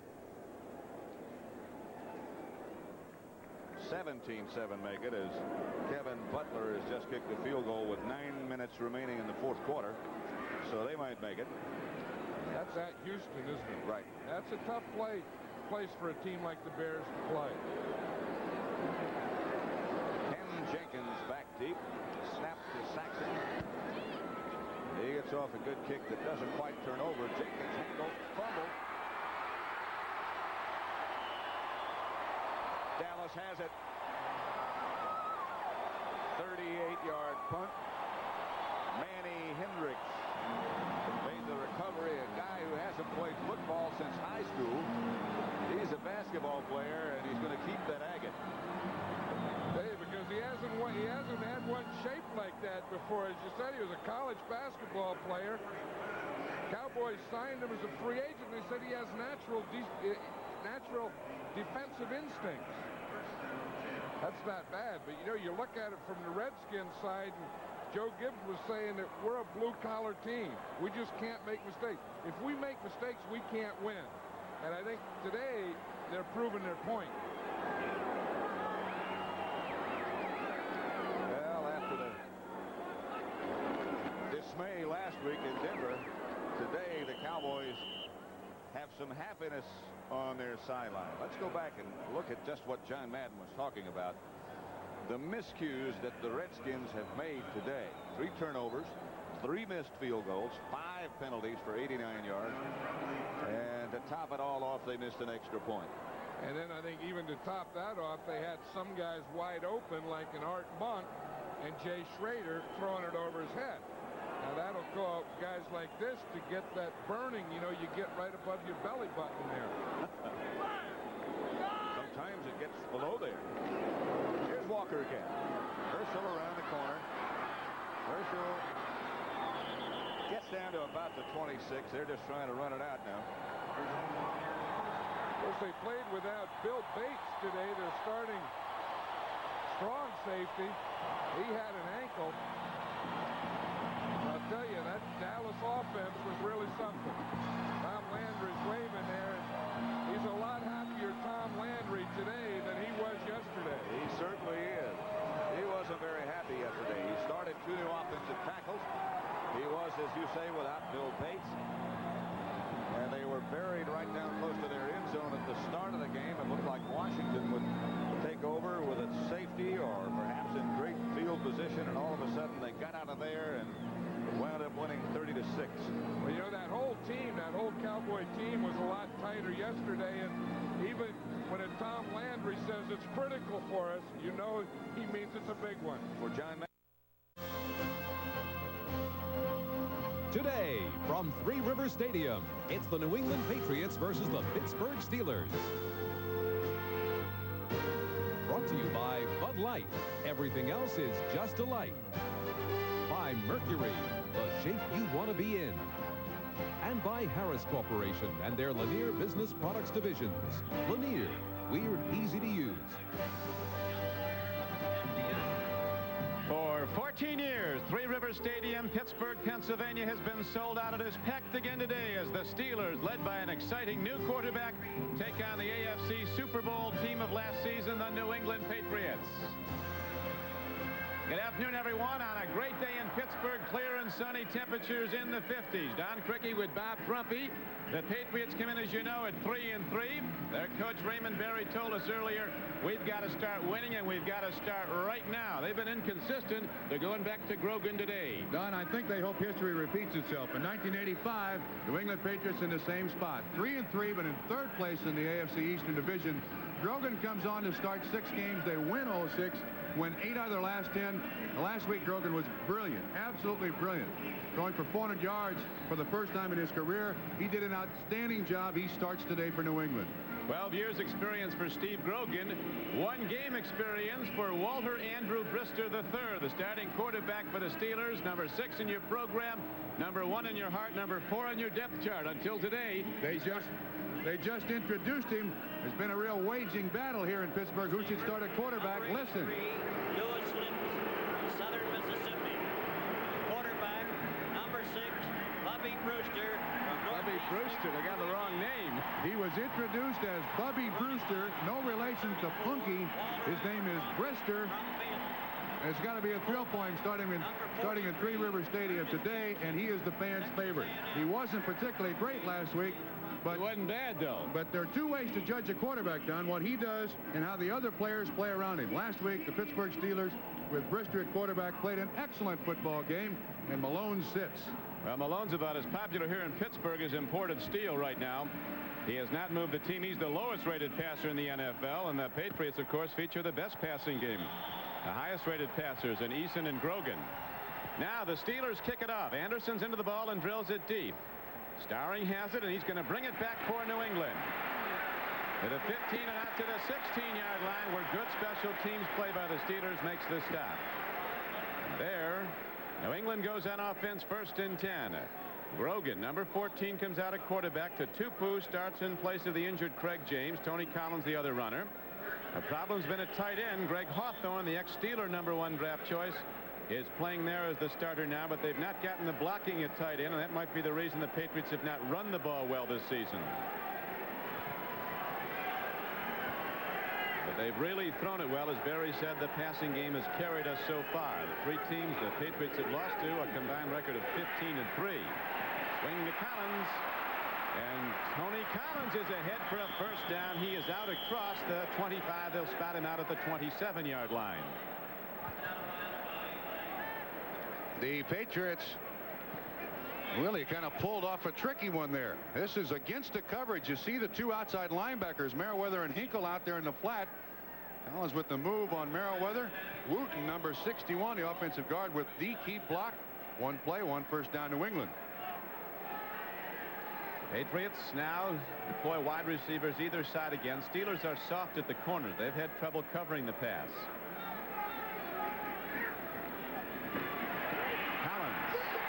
In the backfield was 56. Robin Cole, a long-time inside backer for Pittsburgh, a 10-year veteran. There's the front 3. Keith Willis, a good pass rusher from Northeastern. The linebackers are the strong suit of the Pittsburgh defense. They're experienced and very quick, particularly Merriweather, a Pro Bowler, and Brian Hinkle on the outside. At the corners, they have a new starter today in John Swain, just off the injury list. Harvey Clayton's been beaten deep a lot this season. Shell is the 4-time All-Pro at strong safety. 2nd down and 9 now for New England. The Tupu breaks one, and again, New England gets the good yardage on the run as Tupu is out across the 35-yard line out to the 37. David Little on the tackle. Don, already it shows what Pittsburgh is doing. They're bringing Merriweather out underneath the coverage for the cornerbacks to try to help with those wide receivers. New England is running at the corner of the defense where those linebackers normally lined up. Offense is a game of adjustment. You see what the defense is going to do, make a slight change. That time, audible, big pickup for New England. Power formation now for the Patriots. 3rd down and 1, just across their 35-yard line. Mosey to Tupu. Bang, he's there, and he is out across the 40 and out to the 43-yard line. Raymond Berry also said, Trump, that while the Patriots are 3-3 right now, he thinks they're a better team and in better position than they were a year ago, simply because the new offense that he put in is now fully in place, and the passing game is much better than it was a year ago at this time. The only thing they're really missing is a lot of experience at key positions, like John Hanna at offensive guard, Julius Adams at defensive end. But they've got an awful lot of weapons on this football team, offensively and defensively. Unbelievable deep threats. Stanley Morgan having a phenomenal year. 1st and 10. Gorgon's taking a look deep. He's got a man down there, and it's a caught ball inside the 35-yard line. Coming off the flank was Stanley Morgan. His 38th catch of the year, averaging over 18 yards a catch. That was good for 27. The Patriot fans know he's been in the end zone 7 times already. He's on target for record receiving numbers, NFL record numbers. You see the coverage by the Steelers. That's their famed double rotation zone. Clayton comes up to the line of scrimmage. They try to funnel the receivers outside. The safeties rotate out to the sideline. But Grogan really put the ball in there on the money. That was an easy completion for Stanley Morgan.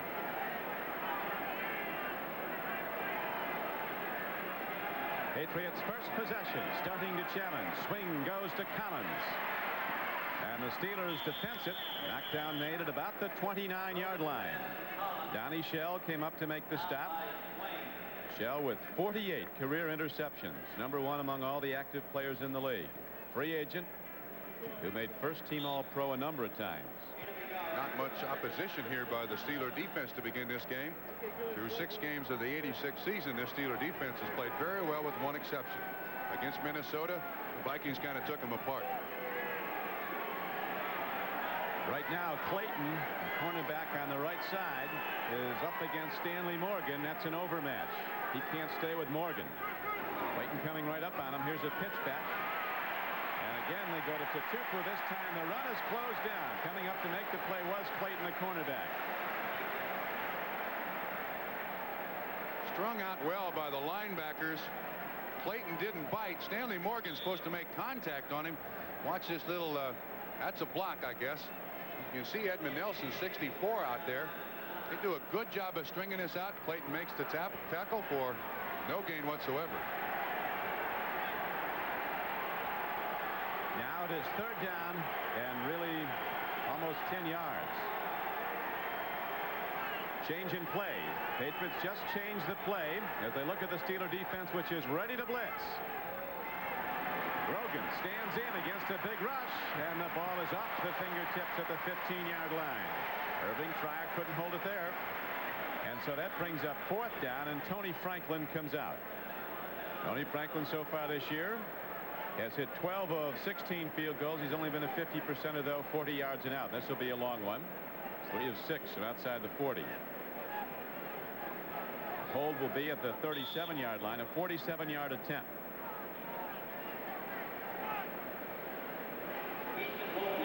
Steelers and the Patriots haven't played in a while. Last time they met was in 1983. New England won the game 28-23, but Pittsburgh leads the series. 2 wins for the Patriots, 5 for the Steelers, and it's blocked. The field goal attempt. Donnie Shell. Someone missed Donnie Shell up through the middle. He gets his hand on it. It looks like it comes from inside the tight end position. He is right there in front of Franklin's face, and of course in a long field goal attempt you can't have the same kind of trajectory, but I don't think any kind of trajectory would have gotten by Donnie Shell there. So they get it where they had the ball. Pittsburgh does.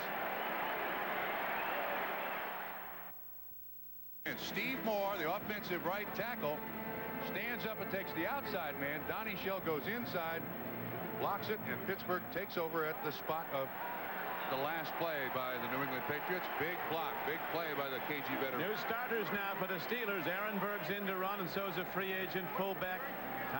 Chuck Sanders is in as Brister, the rookie, drops to throw on first down. Gets it away, and Ehrenberg makes the catch. Sack. They're going to rule it a sack as Johnny Rembert came in like Superman, and also coming over the top was Larry McGrew. McGrew was the first one there. It's one of the things I think Brister will have to contend with today. One, a lot of different looks in the defense of the New England Patriots. And two, I'm not sure they're going to blitz a great deal. When the Patriots blitz just one linebacker, they don't call that a blitz.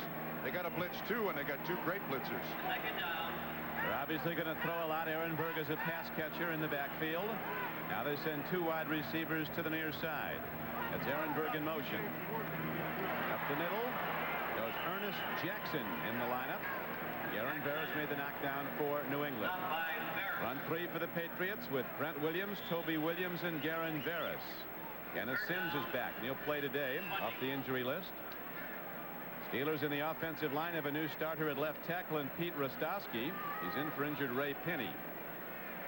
And the #1 draft choice of the Steelers, John Ringstra, is out for the season. He's a first-year player from Temple, a very high pick in the first round. Offensive guard out with a foot injury that required surgery. Now on 3rd and long after the snap. The sack. Here comes Brister, and they're going to get him again. Brister does. Game plan on defense for the Patriots is Sikkim. Garen Barris right inside the offensive left tackle, which is Rostowski. That's the nose tackle right there. Garris comes from the right-hand side, gets between the two offensive linemen, and Brister's down before it can even set up. 2 pass attempts, 2 sacks. Irving Fryer's back now as the Patriots will get it for a second time. The punt hangs. Irving Fryer is swept under at the 47-yard line of New England, so the Patriots get the ball a second time after a 44-yard punt by Harry Newsom and just a 4-yard return. Back to Three Rivers after this. Back in sunny Pittsburgh, Pennsylvania, with the Patriots with a 3-3 record, having lost 3 games to teams with a combined mark of 15-3, go against the 1-5 Pittsburgh Steelers. Off to the worst start for a Pittsburgh team since Chuck Noll's first year, 1969, when the Steelers won their first game, then lost 13 in a row. It was all right, though. They got Joe Green. Next year they got Bradshaw, and the rest is history. Over the middle, Grogan goes to Tony Collins, who's down to the 48-yard line. David Little knocks him down for the Steelers. No score on the board. Steelers got down.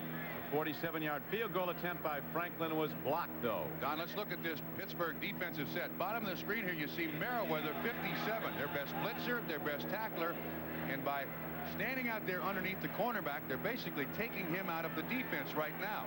But the Pittsburgh Steelers are trying to help their cornerbacks as much as they can.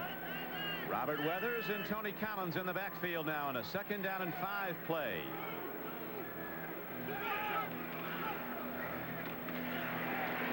Weathers goes right at the Steelers, and a marker comes in. Mike Merriweather, so very fast, shot in from an outside backer position and made the hit. And the Steelers indicating it's a hold. Here's Pat Haggerty.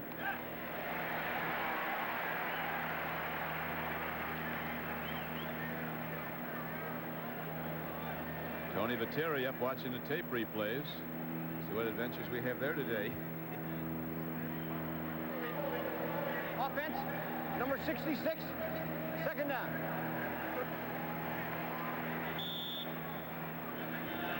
Raymond Berry-Trump said the same thing every coach that looks at films of the Steelers said. They don't look like a 1-5 ball. No, they don't. This defense has played very well. And I think right here, we'll also see the walk-away coverage by the linebackers, both Hinkle and Merriweather. So you really got the Pittsburgh defense spread out all over the field. Now you can see them. At Swain, Merriweather to the bottom, and Hinkle at the top covering the wide receiver. Grogan now on 2nd down and 5. Play fake. He gets some time and goes to Irving Fryer. What a brilliant throw by Steve Grogan, lofting it over the zone coverage. And Irving Fryer, waiting 20 yards downfield, makes the catch. And the Patriots on 2nd and 15 get 20 in a 1st down. Donnie Shell, he makes the tackle, but with that defense spread all over the field, Don, You can see it's zone. Swain misses the bump on Fryer, and now this is right between the safeties who are deep, Shell and Eric Williams, and behind the linebackers, something that unless the Pittsburgh Steelers change quickly, New England will be all over all day. Fryer with a career week. That was the 16th catch of the year, averaging over 22 yards a catch. Fryer wide open on the far flank. Again, a New England Patriot coming out. Greg Hawthorne, the tight end, a former #1 draft choice of the Steelers. And again, the Steelers get a first down. The New England Patriots get a first down inside the 30-yard line. And I yelled Irving Fryer's name because about 10 yards deeper than Hawthorne, Fryer was uncovered, absolutely wandering through the Pittsburgh Steelers defense. Hawthorne, big game for him. Former #1 pick of Pittsburgh Steelers. They tried him at running back. Raymond Berry went to Texas in the offseason, said, son, you're my starting tight end. He's there today. Undersized for a tight end. It might be a factor in the Patriots not running the ball well. Rogan goes to the run, and Collins doesn't get much. He danced the ball from the 27 to perhaps the 26-yard line as cornerback John Swain made the stop for Pittsburgh, along with Brian Hinkle. We have 7 minutes and 55 seconds to play in the first quarter here at Three Rivers Stadium. There's no score on the board. The Steelers and the Patriots meeting for the first time since 1983.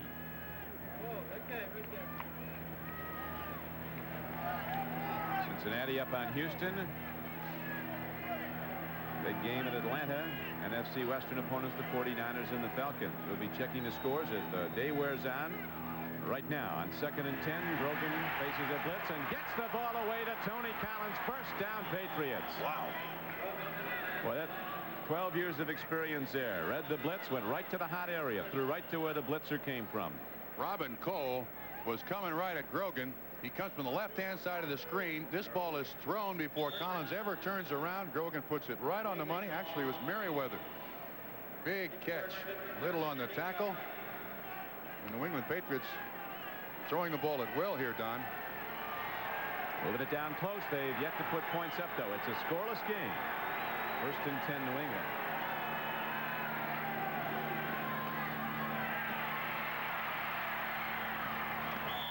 Fryer was covered, and now a penalty marker comes in. We could have a holding call against New England. Hombres up front for the Steelers, getting the pressure on. Keith Gary led the pass rush. Tripping on the offensive line. Rogan in his first quarter hot, 7 of 8, 86 yards. Had a brilliant half last week in the second half against the New York Jets. Of course, I thought the Jets played one of the best halves of offensive football I've ever seen in my life last week. No penalties on them. I think they only missed 2 pass completions. Just beat up New England. Tripping, number 66, offense. That's his second penalty on Paul Fairchild. He had a hold earlier. Now he's got a tripping. He's got to handle Gary Dunn, one of the real premier nose tackles you find in the league today. Number 67 for the Pittsburgh Steelers. Interesting to see what Green Bay and the Colts do today. They winless, but leading contenders for in the Testaverde Bowl. Miami quarterback's going to be the #1 player picked in the NFL, according to all the scouting reports. As Grogan drills it and gets a man inside the 20.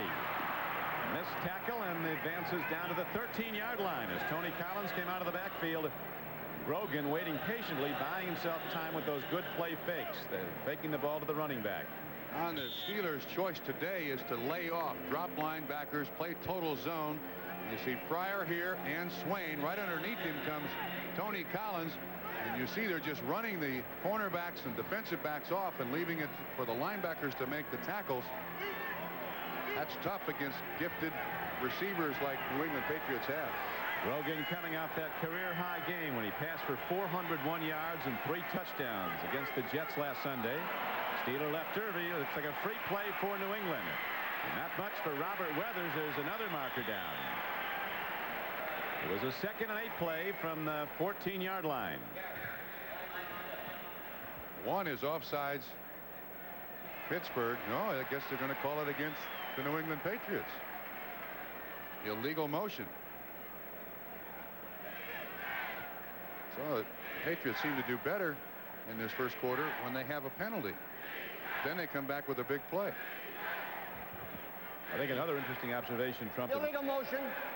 Offense, number 86, declined. Third down.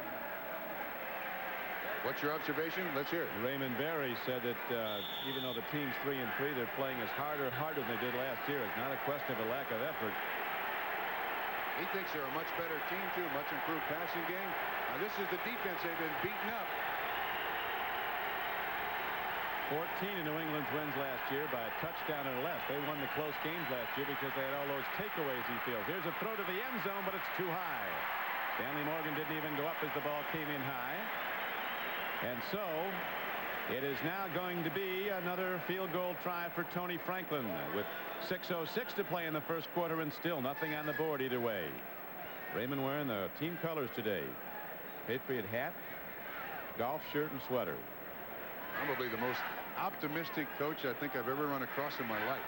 There is never any problem with his football team. But several days of practice and a couple of meetings won't cure it. His second full year. He waited a long time to get his shot. What a good move that was. With Raymond Berry at the helm. And now Franklin on a 36-yard attempt spins it very high, and Tony seems to think he has it, and so do the officials, and the Patriots are on the board. It's 3-0 New England. Patriots kick it off when we come back. Ricky with Bob Trumpy back at Pittsburgh, where the Patriots have just taken a 3-0 lead.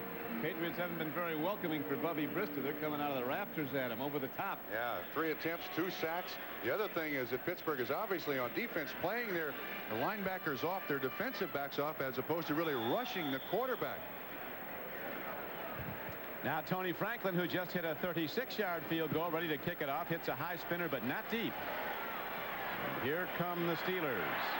Chuck Sanders takes it up the middle, a big back, 235-pounder. Played high school football here in the Pittsburgh area, drafted by San Diego, picked up as a waiver wire acquisition, and he's knocked down by Jim Bowman of the Patriots. And here comes Walter Andrew Brister III again, a third-round draft choice out of Northeast Louisiana. Was a signee of the Detroit Tigers, broke a thumb and dropped out of organized baseball, went to Tulane, and then switched to Northeast Louisiana. And he really impressed the scouts. The Rams were all ready to draft him. Steelers got to him first in the third round, but the Patriots have been putting the heat on. 3 attempts and 2 sacks so far. So he runs the ball. There's nothing there. Walter Abercrombie runs, and he is stuffed right back by Garen Veras. Larry McGrew was on the stop. This telecast is presented by authority of the National Football League. It is intended for the private use of our audience. Any rebroadcast or other use of this telecast without the express written consent of the Pittsburgh Steelers and the National Football League is prohibited. It's a 3-0 game, New England. Second down and 10, Pittsburgh.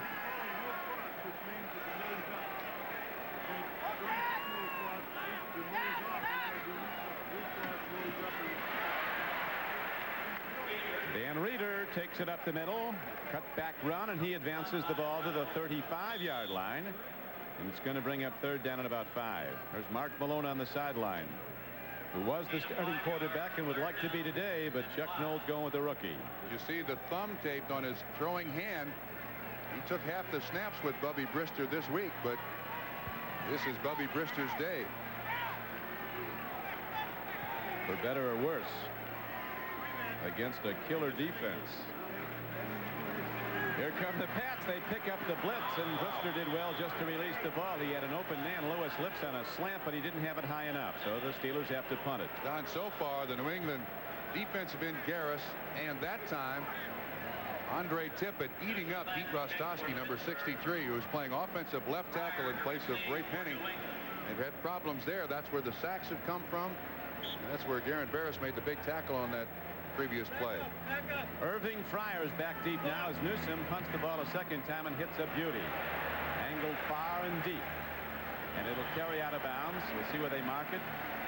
Going to be at about the 19-yard line. So a 46-yard punt by Newsom, one of the few highlights the Pittsburgh Steelers have had when they've had the ball. We'll be back after this.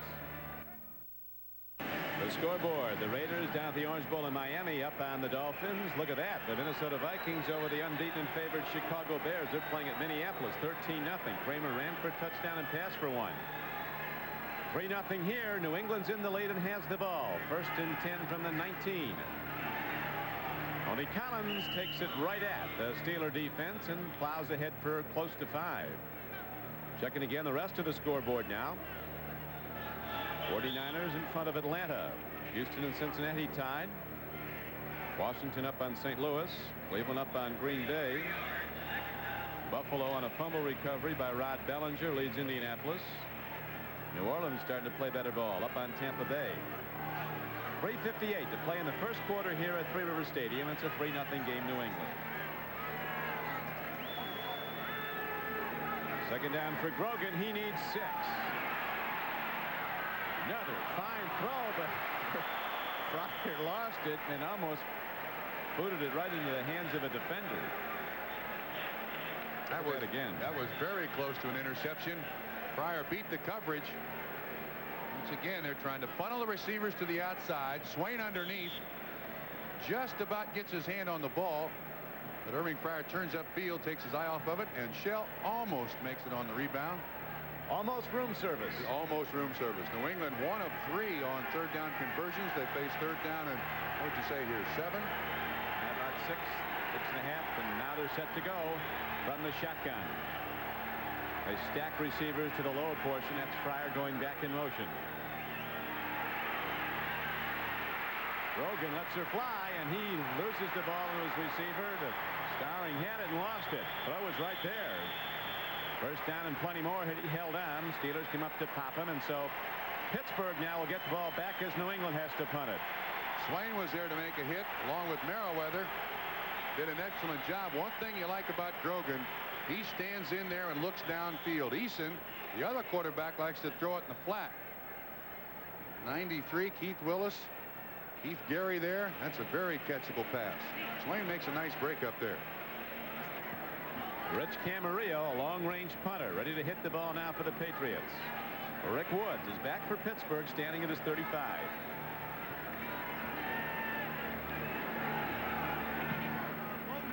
Not deep. Woods brings it back from the 37. He gets the turn on the coverage and gets it out across the 45-yard line.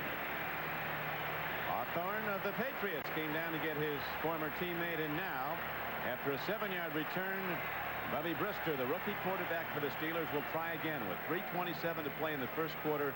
New England's in the lead 3-0. So far, Bubby Brister, no numbers, but he's got no protection either. Right there on Pete Rostowski. He's replacing Ray Penny and Garen Veras, and also Andre Tippett really made life tough for Mr. Rostowski so far. Abercrombie stood up. Rembert got a shoulder on it, and then some more Patriots. Raymond Berry told these guys, we've got to win every game, and it's got to start today. So we're 2 games behind a very good team in our own division. We got to win every game. It's as simple as that. This time Rostowski has the job of just sealing out Garen Barris. Does a good job. We keep track of him on this series, see how Pete does.